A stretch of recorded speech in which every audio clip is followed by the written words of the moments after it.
Ya. Ini berkurang karena memang artinya ada kesadaran, tapi memang Satpol PP juga kurang. Dua. Yang pertama sadar, yang kedua takut.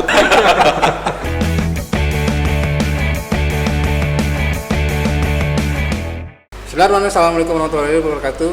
Kita berjumpa lagi di Rujukan Podcast. Hari ini kita kedatangan lagi tamu istimewa, Pak Kasat Satpol PP, Pak Agus Ridho, dan juga jajarannya Pak Budi, Agus Budi ya. Sama-sama Agus ini.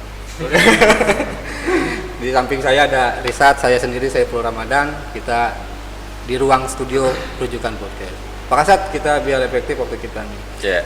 Jadi Satpol PP ini di masa pandemi ini juga menjadi ujung tombak, terutama dalam rangka menertibkan penegakan perda, protokol, apalagi Perbup sekarang adaptasi kebiasaan baru. Nah, ini seperti apa sih yang jadi program Satpol PP dalam rangka tadi itu menegakkan disiplin, menuju adaptasi kebiasaan baru. Baik, terima kasih teman-teman sekalian. Saya senang sekali bisa hadir di sini, ya walaupun saya mendadak, ya. Emang semua mendadak. Jadi ya memang Satpol PP di masa COVID ini adalah salah satu dinas atau lembaga yang tidak bisa libur, ya. Dari sejak bulan Maret sampai dengan sekarang, sementara dinas lain waktu pertama kali COVID WFH, ya. Pol PP enggak, ya. Pol PP justru di situ bergerak terus dalam rangka bagaimana kita menegakkan Perbup, ya. Ya tentunya dari perjalanan menangani COVID ini, Pol PP punya program-program yang terkait dengan bagaimana kita menangani PSBB terutama, ya, terkait dengan penegakan aturan, ya. Jadi kita kalau program yang sudah berjalan dan masif sifatnya, baik di tingkat kabupaten maupun tingkat kecamatan, adalah operasi masker. Jadi operasi masker itu memang kita lakukan pagi bersama dengan TNI Polri, ya, yang tingkat kabupaten itu kita terus-menerus setiap hari, ya, setiap hari kita ada di pasar, di jalan, ya, sesuai dengan jadwalnya. Kemarin di Ciawi, ya kan, sekarang juga ke pasar yang lain, seperti itu. Kemudian kita siangnya juga ada giat wawar, ya gitu, pemberitahuan tentang bagaimana masyarakat agar disiplin menggunakan masker, kemudian juga menjaga jarak, kemudian juga mencuci tangan. Malam kita disibukkan dengan patroli jam operasional, ya, jam operasional, di mana saat ini kita diberi waktu untuk kegiatan usaha itu sampai dengan jam 8 malam. Ya memang persoalan utamanya adalah bahwa membangun kesadaran masyarakat itu tidak mudah, ya. Artinya ketika kita menegakkan aturan, banyak sekali masyarakat yang belum paham, ya, belum mengerti, dan mereka masih lalai terhadap apa yang disebut dengan protokol kesehatan. Namun demikian, kita tidak pernah capek, tidak pernah lelah, ya, kita terus lakukan, dan ternyata kan semakin kesini semakin dirasakan, ya, hasilnya, terutama barometernya gini. Di Pakansari itu ketika awal-awal itu kalau operasi itu pasti dapat di atas 100, ya, yang kita kenain sanksi sosial. Tapi setelah kesini kan semakin turun, ya, semakin turun, dan terakhir kita paling dapat 30, ya kan, karena hampir semua, ya, yang berolahraga di Pakansari. Kenapa saya bilang Pakansari? Karena kebetulan Pakansari adalah salah satu ikon, ya, yang memang setiap hari Minggu itu masyarakat berolahraga di situ dengan jumlah yang cukup banyak. Demikian juga dengan yang sering kita lakukan di kawasan Puncak, terusan di Gadok.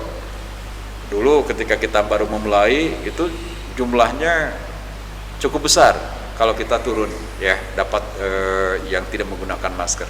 Sekarang 1 jam kita nongkrong di situ untuk operasi masker itu paling hanya dapat 20, ya. Kalau dulu 1 jam itu bisa sampai ratusan. Ya. Ini berkurang karena memang artinya ada kesadaran, tapi memang Satpol PP juga kurang. Takut sama Pol PP. Dua. Dua. Yang pertama sadar, yang kedua takut, ya kan? Nah, hanya memang di sini ada problem, ya. Jadi kalau kita temukan, ya, banyak sekali masyarakat masker dibawa tapi nggak dipakai, ya. Ada yang disemir di dashboard, ada yang disemir di dagu seperti ini, ya. Ada yang disemir di kantong, ya. Itu juga artinya bahwa menunjukkan bahwa sebetulnya masker itu hanya takut karena ada petugas, ya kan? Sementara belum kesadaran. ya kesadarannya mungkin belum tumbuh, ya belum tumbuh. Padahal masker itu justru buat kepentingan pribadinya, ya, buat menjaga kesehatan, bukan buat untuk pemerintah, ya seperti itu.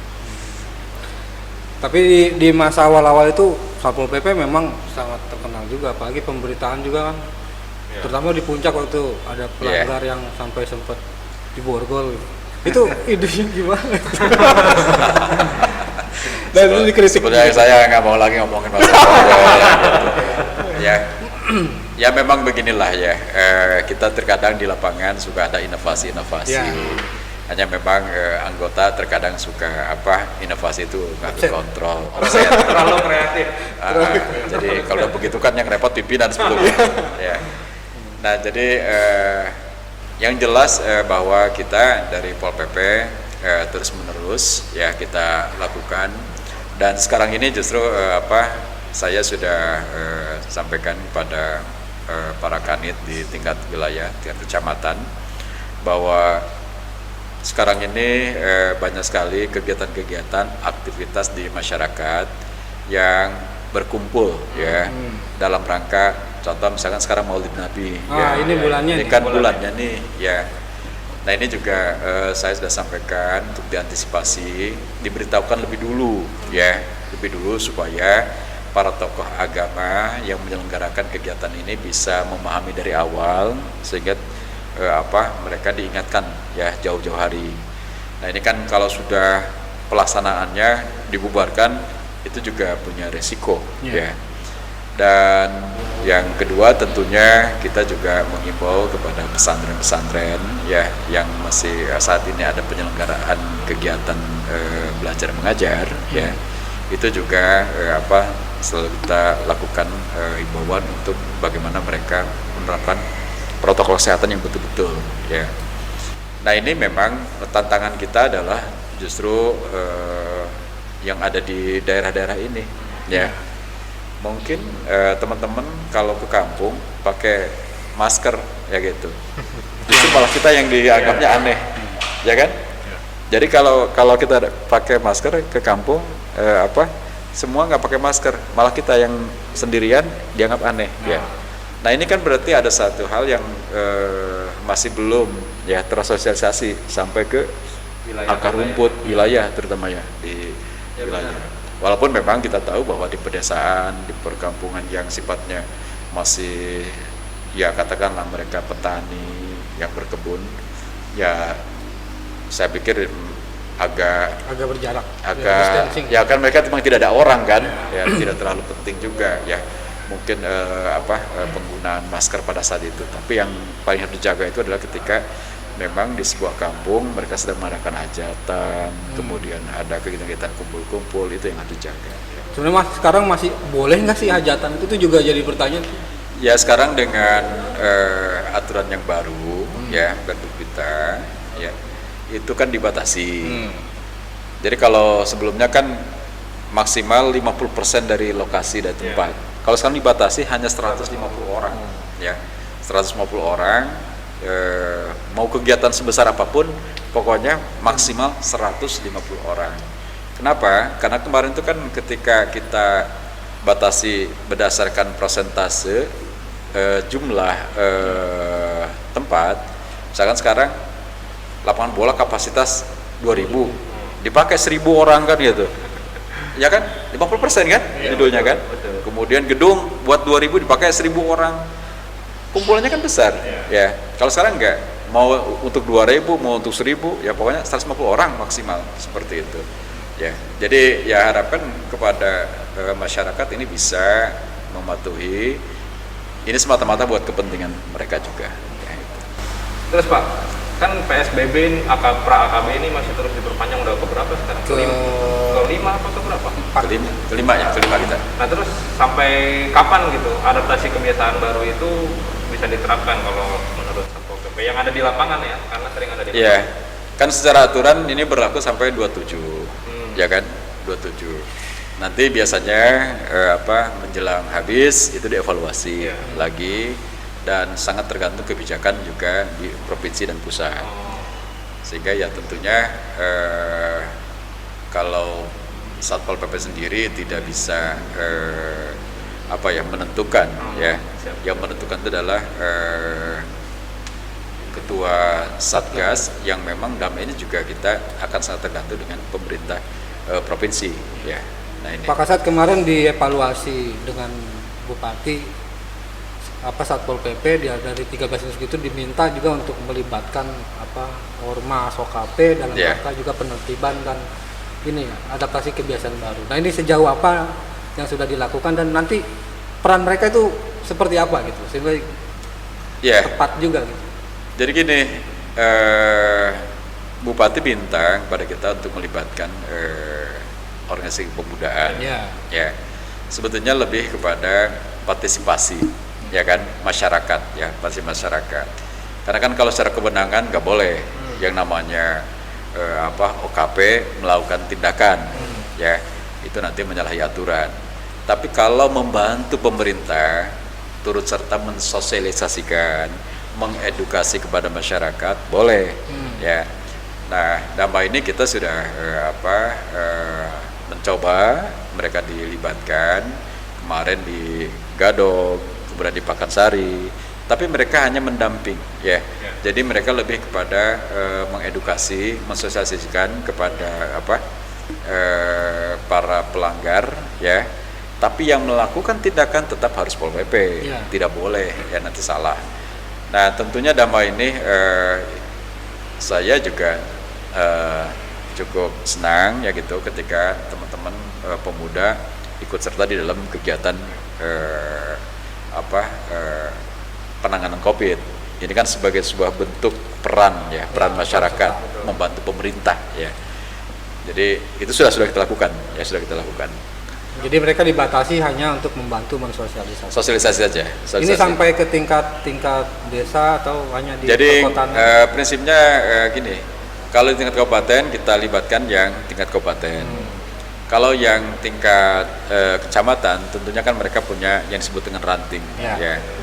Jadi itu adalah domain daripada masing-masing OKP ya, untuk menginstruksikan lah ya, atau meminta kepada pengurus-pengurus kecamatan untuk mereka bisa bergabung dengan satgas yang ada di tingkat kecamatan, seperti itu ya. Tadi Pak Kasat juga bilang bahwa di masyarakat kita ini sebagian mungkin ya perkampungan masih ya pakai masker aja enggak. Terus juga kan ya kadang-kadang tokoh agama juga masih juga menganggap ini sebenarnya. Nah, ini ada pendekatan khusus enggak dari Satpol PP atau itu diberikan kewenangan kepada instansi yang lain? Jadi gini, memang sebetulnya yang paling penting itu adalah pendekatan terhadap tokoh. Jadi ketika masih ada tokoh yang mengatakan bahwa persepsi COVID itu tidak ada, misalkan, kemudian mengatakan bahwa tidak perlu pakai masker. Ya. Kalau rakyat mendengar ya gitu dari seorang tokoh itu sangat didengar.